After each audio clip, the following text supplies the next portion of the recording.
So I do a lot of videos on what I would do, what I wouldn't do, best practices, things like that.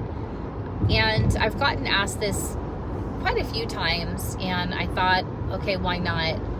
So what I'll start doing is, if you would like me to audit your specific setup, like your ads campaigns, social, whatever, if you want me to audit one particular strategy, so if you want me to audit your search campaigns, your Google Ads account, and go through and see where I see there's wasteful spend, there's duplication of effort, there may be, we're running things that aren't exactly performing for us, we don't have the settings right.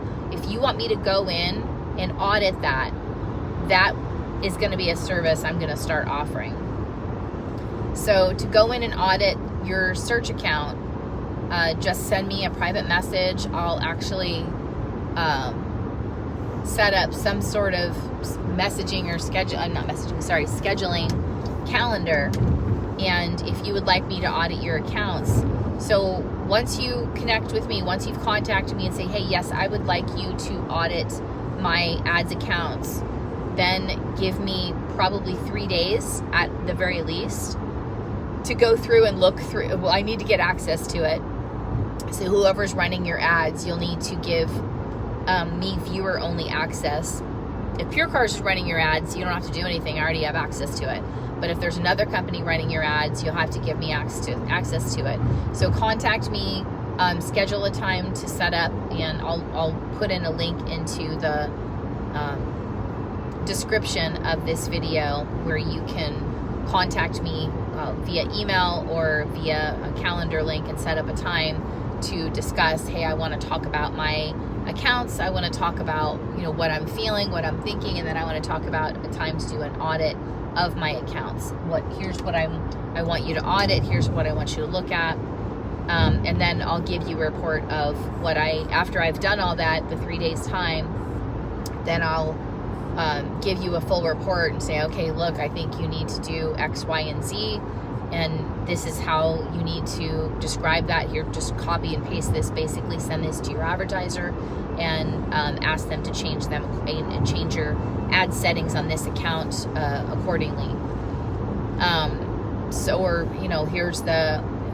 Here's 5 ideas for creative for a video for AOTT. Here's 5 ideas for creative for a video on social, what have you. So I think that's moving forward, instead of just having videos, and I'll still make my videos with content on do's and don'ts, but if you'd like a little bit more help, a little more specific help to your store, that's going to be the next step going forward. I will be doing that under my side gig, my side hustle name. That's the Modern E-commerce Consulting. So that'll be available. Probably I'll start doing that the week after this video posts.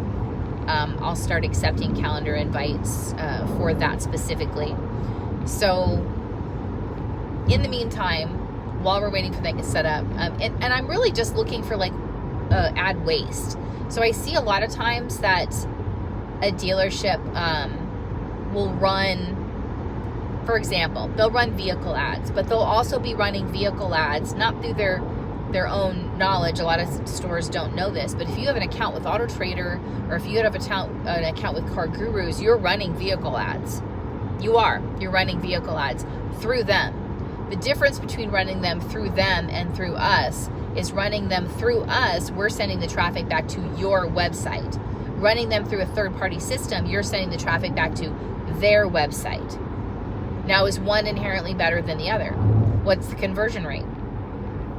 How many when you're looking at analytics, and this would also require, I need access to your GA4 account, your Google Analytics.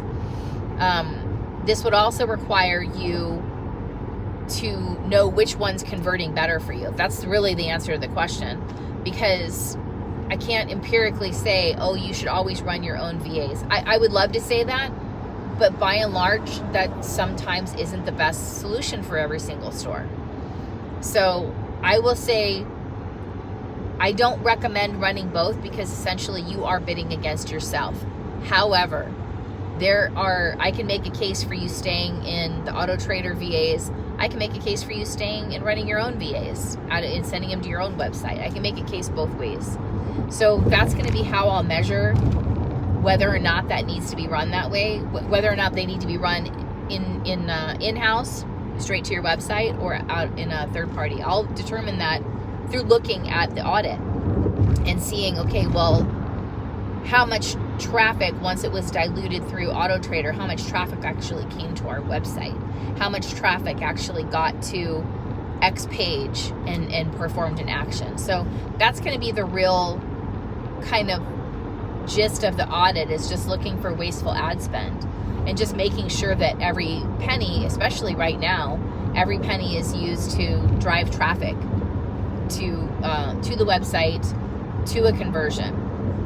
So on the flip side of that, if you're wanting to do your own audit, I am putting up my audit forms. I'm actually putting those up for use for people to download. I'm going to be charging for that, but it won't be a lot. I'll have that all set up hopefully by the end of March, where people can take my audit forms, download them, make their own version, or add your own data in there.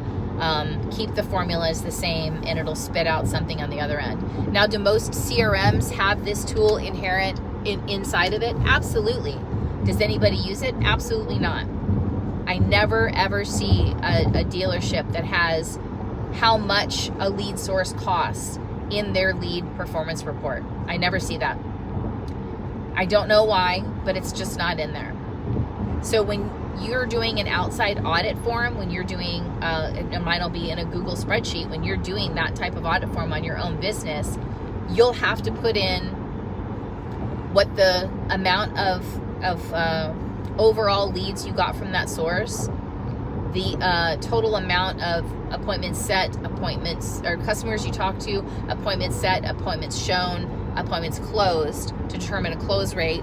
And then you put in how much you're paying for that source, so we can determine how much not only every lead is costing you, but how much every sale is costing you. So for example, I've done this audit before where we were paying, I want to say it was $5,000 for Auto Trader. I think Auto Trader was one, and this is years and years ago. We were paying $5,000 for Auto Trader. We were getting a decent amount of leads from it, but we were only selling maybe 2 or 3 cars a month. Now, was something broken with Auto Trader? Was something broken with the store? That's what we're trying to determine. So we found out, if you're paying $5,000 a month, you're selling 3 cars. I mean, you do the math, that's per sale. Then we looked back at the per leads, and then we kind of tracked the appointments. How many people did they talk to? Appointments set, appointments shown, and so on. And what we actually found out at the end of that whole thing is it wasn't inherently necessarily a problem with Auto Trader. It was a problem that we weren't using the right word track, because the lead was coming over as someone who wanted to trade their car in, not someone who wanted to buy a used car. It was someone who wanted to trade their car in. So for that type of lead, you're not really paying to sell a car from it, you're paying to buy a car from it.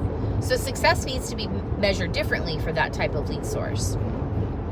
What I would recommend is, if you're utilizing that type of lead source, that's a sliding scale, as opposed to, everyone should have a 13% close rate. That's not necessarily true.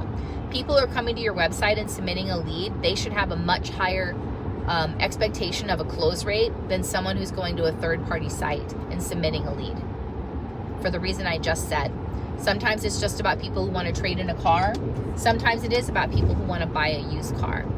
But you have to grade them differently. How do you know all that? You don't. I do. That's why I'm offering to do an audit of your business, is so I can go through and tell you, this is an appropriate close rate for this source. This is an appropriate close rate for that source. And here's how you have to measure that. So going forward, if that's something that sounds like it's interesting to you, please feel free to click the link in the caption, and let's set up a time to talk and get your business working as efficient as possible. Thanks for watching. Happy selling.